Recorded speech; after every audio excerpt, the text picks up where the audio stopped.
Channel. अस्सलाम वालेकुम to everyone, India Pakistan everywhere. और मैं आज बात करूंगा सेंट्रल कॉन्ट्रैक्ट रिसेंटली जो पीसीबी ने अनाउंस किए और जिन प्लेयर्स को सिलेक्ट किया गया है कैटेगरी ए बी सी में और जिन प्लेयर्स को छोड़ दिया गया है उस बारे में भी थोड़ी सी बात करूंगा। तो सबसे पहले तो मैं बात करूंगा कि इंग्लैंड और पाकिस्तान की जो सीरीज़ होनी है उसकी थोड़ी सी अपडेट दूंगा। अभी तक कुछ यहाँ कंफर्म नहीं है। तकरीबन 479 केसेस थे कोरोना वायरस के डे बिफोर येस्टरडे इंग्लैंड में, और डेथ टोल भी तकरीबन 33,000 से ऊपर चली गई है। तो अगर तो डेथ टोल ना रुकी और ये कंट्रोल ना हुआ कोरोना वायरस, तो ये जो क्रिकेट सीज़न है जुलाई से स्टार्ट हो रहा, ये मेरा नहीं ख्याल ये स्टार्ट हो सकेगा। लेकिन इंग्लैंड जो है उन्होंने अपने प्लेयर्स को कॉल कर लिया नेक्स्ट वीक ट्रेनिंग के लिए। तो तकरीबन 30 प्लेयर्स हैं जिन्हें कॉल किया है और वो अपनी ट्रेनिंग जो है स्टार्ट करेंगे। इसके अलावा जोफ्रा आर्चर हैं, उन्होंने कहा है कि अगर एम्प्टी स्टैंड्स पे क्रिकेट खेली जाती है जुलाई से, जो कि स्केड्यूल है और एक्सपेक्टेड है कि वेस्ट इंडीज़ ने आना है और फिर पाकिस्तान ने आना है, लेकिन अगर वेस्ट इंडीज़ नहीं आता तो फिर पाकिस्तान 5 टेस्ट मैच खेलेगा। जोफ्रा आर्चर ने ये सजेशन ईसीपी जो इंग्लैंड क्रिकेट बोर्ड है उसको दी है कि यूं भी हो सकता है कि एम्प्टी स्टैंड्स में क्रिकेट खेली जाए और बैकग्राउंड में क्राउड की जो नॉइज़ है उसको प्ले किया जाए। तो ये एक अपडेट है। लेकिन अभी तक जो हालात जा रहे हैं, मैं आपको बता रहा हूँ कि अभी तक कुछ कंफर्म नहीं है, क्योंकि कोरोना वायरस का जो पेंडेमिक है उसकी डेथ टोल अभी तक यहाँ नहीं रुक सकी। इसके अलावा मैं बात करूँगा जो पीसीबी ने सेंट्रल कॉन्ट्रैक्ट्स जो हैं रिसेंटली अनाउंस किए हैं, उसमें कैटेगरी ए में अज़हर अली और बाबर आज़म और इसके अलावा शाहीन शाह को रखा। बाबर आज़म डिज़र्व करते थे और मेरे ख़्याल में एक अच्छा फैसला है कि उन्हें कैप्टन बनाया गया है और उन्हें कॉन्फिडेंस दिया जा रहा है कि हमने देखा कि बस उनको थोड़ा सा एग्रेशन शो करना होगा, जो कि हमने देखा भी थोड़ा सा ऑस्ट्रेलिया में जब जनवरी में क्रिकेट खेली पाकिस्तान ने ऑस्ट्रेलिया के अंदर। तो 2020 सीरीज़ में भी हमने देखा कि बाबर आज़म एक एंड पे खड़े रहते थे और दूसरे एंड पे विकेटें गिरती रहती थी। तो बाकी प्लेयर्स को भी रिस्पॉन्सिबिलिटी लेनी पड़ेगी। कैटेगरी ए से तो मैं सेटिस्फाइड हूँ। बी में जो है उससे भी थोड़ा सा सेटिस्फाइड हूँ कि आबिद अली जो है, असद शफीक, इसके अलावा हारिस सुहेल और फिर अब्बास हैं, फिर रिजवान हैं, शादाब हैं, शान मसूद और यासिर शाह, इनको रखा गया है। ये सारी बिल्कुल ठीक की है। जबकि सरफराज की परफॉर्मेंस जो है PSL 5 में बहुत ज़्यादा नीचे चली गई थी, तो ये एक सही फैसला है कि उनको डिमोट कर दिया गया है। इसके अलावा मेरे ख्याल में अगर सिर्फ बाबर आज़म को रखा जाता कैटेगरी ए में और शाहीन शाह को रखा जाता तो वो एक बेहतर फैसला होता। जबकि अज़हर अली को भी कैटेगरी बी में ही रखना चाहिए था, क्योंकि उनकी परफॉर्मेंस भी, अगर हम स्टैट्स देखें तो पिछले जितने भी मैचेस हुए हैं वो सेंचुरीज़ और 50s नहीं कर पा रहे थे, सवाए एक के जो उन्होंने रिसेंटली श्रीलंका के अगेंस्ट की। उससे पहले अगर हम उनकी 10, 12 या 15 इनिंग्स देखें तो वो बिल्कुल जो है वो स्ट्रगल कर रहे थे। तो मैंने वो सारे स्टैट्स अपने पुराने व्लॉग्स में शेयर किए हैं, आप लिंक्स मैं शेयर करूँगा डिस्क्रिप्शन में, आप देख सकते हैं। कैटेगरी सी में बेहतरीन फैसला है, फ़ख्र ज़मान को डिमोट किया गया है। इसके अलावा उस्मान शनवारी को डिमोट किया गया है और जो है नसीम शाह को एक सही फैसला है, कैटेगरी सी में रखा गया है। इसके अलावा इमाद वसीम, इमामुल हक और इफ्तिखार अहमद, इनको रखा गया है। इफ्तिखार अहमद के मैं ये कहूँगा थोड़ा सा उन्हें फेवरेटिज़म मिला है मिसबाउल हक से, जो कि सीधी और सच्ची बात है। नहीं तो इफ्तिखार अहमद तो पहले टीम में भी नहीं थे वर्ल्ड कप से पहले, जब इंज़मामुल हक चीफ सेलेक्टर से, तो थोड़ा सा फेवरेटिज़म और थोड़ा सा पर्ची भी चली है, मैं ये कहूँगा ये इस कॉन्ट्रैक्ट देने में। इसके अलावा जिन प्लेयर्स के साथ ज़्यादती की गई है उसमें उमर खान, जो कि एक पंचर लगाने वाले के बेटे हैं, अगर वो किसी सेनेटर के बेटे होते तो शायद उन्हें कॉन्ट्रैक्ट मिल जाता पीसीबी का, उनको इग्नोर किया गया है।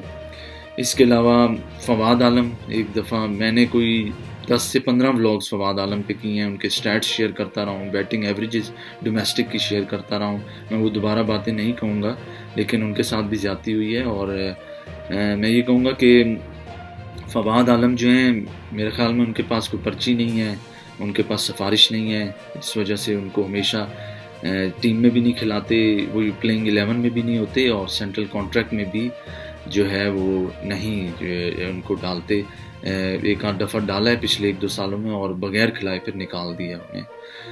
जिन प्लेयर्स को लेफ़्ट आउट किया गया उसमें बहुत ज़्यादा जो है सोशल मीडिया पे बहुत ज़्यादा अप्रिशिएट किया गया है पीसीबी को। उसमें एक तो हसन अली हैं, हसन अली की ज़ीरो परफॉर्मेंस थी पीएसएल 5 में, उनका फ़िटनेस का इशू चल रहा है और उनका ध्यान जो है वो क्रिकेट से की तरफ नहीं है, वो इस वक्त फैशन डिज़ाइनिंग और दूसरे कामों की तरफ निकल गए हैं और वो प्रोमोज ज़्यादा करते हैं। किसी भी सीरीज़ से पहले आप उनसे एड्स करवा लें, ये सारे कामों में वो बहुत अच्छे हैं। लेकिन चैम्पियंस ट्रॉफी 2017 के जब वो मैन ऑफ द टूर्नामेंट बने थे, अब उस वक्त से लेकर अब तक उनकी परफॉर्मेंस जो है वो नीचे आई है और मेरे ख्याल में जो हसन अली हैं ये अगर इसी तरह इनके हालात रहे तो ये 2020 लीग्स खेल के ख़त्म हो जाएंगे और ये मुझे नहीं टीम में वापस आते लग रहे। वहाब रियाज को सज़ा मिली, बिल्कुल ठीक मिली, सब ने भी बड़ा तारीफ़ की पीसीबी की कि इनको जब पाकिस्तान की ज़रूरत थी तो इन्होंने टेस्ट क्रिकेट से अनाउंसमेंट की, रिटायरमेंट ली। इसके अलावा आमिर जो है उनके साथ भी बिल्कुल ठीक हुआ है। जब हम सबको याद होगा इनको नजम सेठी वापस लेके आए और जब ये बैन से वापस आए आज से 4-5 साल पहले तो फैंस ने बड़ा इन्हें सपोर्ट किया और जब इन्होंने देखा कि इनकी टीम में जगह बन गई और पाकिस्तान को इनकी ज़रूरत है तो इन्होंने एक तरह से बेटरे किया आमिर ने और जो है वो टेस्ट क्रिकेट से अनाउंसमेंट की। जबकि वकार यूनुस ने टीवी इंटरव्यू पे आके कहा कि हमने तो इनकी मिन्नतें की कि आप चले जाएं ऑस्ट्रेलिया जाके दोनों सीरीज़ खेलें, लेकिन इन दोनों ने डिसएग्री कर दिया और वापस जो है एक या दो सीरीज़ के खेलने से भी इनकार कर दिया। तो मेरे ख़्याल में ये ठीक फैसला है और इन दोनों को सही निकाला है दोनों के सेंट्रल कॉन्ट्रैक्ट से। इसके बाद हफीज़ और मलिक, शुएब मलिक जो हैं, इन दोनों को भी 40 साल इनकी उम्र हो गई है और अगर इस साल जो कि अभी तक चांसेस हैं 50-50 चांसेस हैं कि हो सकता है वर्ल्ड कप ना हो अक्टूबर में, इसलिए कि अगर ये वैक्सीन ना आई कोरोना वायरस की और इसके अलावा अगर तो डेथ टोल ना रुकी जो कि अभी तक नहीं हो रहा। जर्मनी ने 2 दिन पहले अपना लॉकडाउन ख़त्म किया और everything was back to normal और हर चीज़ नॉर्मल हो गई और जब उनकी भी तकरीबन 450-500 डेथ्स हुई कोरोना वायरस से और सेम डे जिस दिन उन्होंने लॉकडाउन ख़त्म किया है तो उन्हें वो लॉकडाउन वापस इम्पोज करना पड़ा मजबूरन।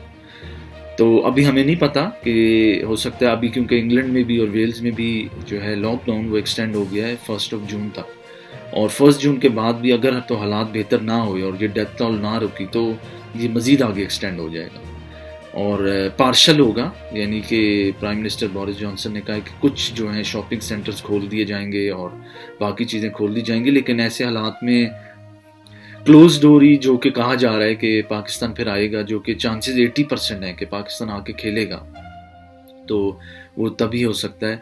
तो मैं वापस आऊँगा इस पे सेंट्रल कॉन्ट्रैक्ट पे। तो अब हमें देखना ये होगा और मिसबाह उल हक की ये बहुत बड़ा टेस्ट है कि अगर तो ये जो सीरीज़ है 2020 वर्ल्ड कप की है जो ऑस्ट्रेलिया में अक्टूबर में, अब हफीज़, शुएब मलिक, वहाब, आमिर और हसन अली को निकाल दिया है सेंट्रल कॉन्ट्रैक्ट से, तो अब ये पता लगेगा, ये रियल टेस्ट होगा मिसबाह उल हक और वकार यूनुस का कि अगर यारी दोस्ती पे इनको दोबारा सेलेक्ट करते हैं और लेके जाते हैं वर्ल्ड कप के लिए तो जिन लड़कों को सेंट्रल कॉन्ट्रैक्ट दिया गया है ये उनके साथ ज़्यादती होगी।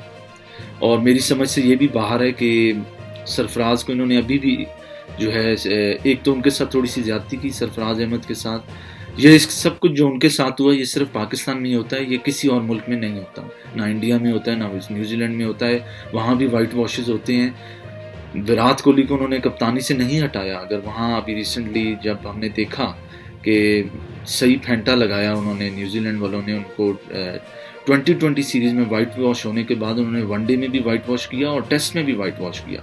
तो बीसीसीआई ने विराट कोहली को कप्तानी से नहीं हटाया, ऐसे कहीं नहीं होता।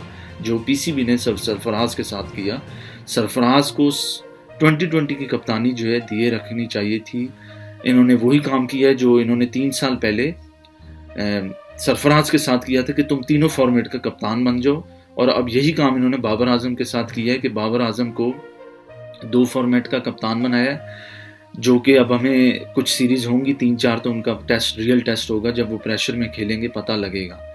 और अजहर अली को इन्होंने टेस्ट का कप्तान बनाया, लेकिन अगर थोड़ी सी ये स्ट्रेटजी से चलें, और ये कल मैंने इंटरव्यू भी सुना मिसबाह उल हक का, उसमें वो कह रहे थे कि जी हम चाहते हैं कि तीनों फॉर्मेट्स का एक ही कप्तान हो या एक कप्तान कम से कम 2 फॉर्मेट्स का हो तो वो ठीक है, लेकिन ये अब जब वो सीरीज़ खेलेंगे तो हमें पता लगेगा। बाबर आज़म का एक वो यंग कप्तान है और उन्हें सपोर्ट करना चाहिए, लेकिन सरफराज को कम से कम 2020 का कैप्टन रहना चाहिए था, जो कि उनके साथ थोड़ी सी ज़्यादती की गई। और उनकी परफॉर्मेंस भी, मेरा अगर आप नंबर 1 जो मैंने पहला व्लॉग नवंबर में किया था, मैंने उसमें वो सारे स्टैट्स बताए थे सरफराज अहमद के कि जिसकी वजह से उन्हें कप्तानी से निकाला गया।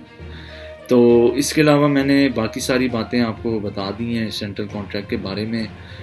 पाकिस्तान का अभी तक जो मैं ये कहूँगा, जो सेंट्रल कॉन्ट्रैक्ट दिए गए हैं उसमें से 80% प्लेयर से मैं सेटिस्फाइड हूँ, जबकि 20% से अभी भी मैं सेटिस्फाइड नहीं हूँ, क्योंकि कुछ लड़के डिज़र्विंग हैं डोमेस्टिक में जिनको दिए जा सकते थे इमर्जिंग कम अज़ कम सेंट्रल कॉन्ट्रैक्ट, जो कि नहीं दिए गए।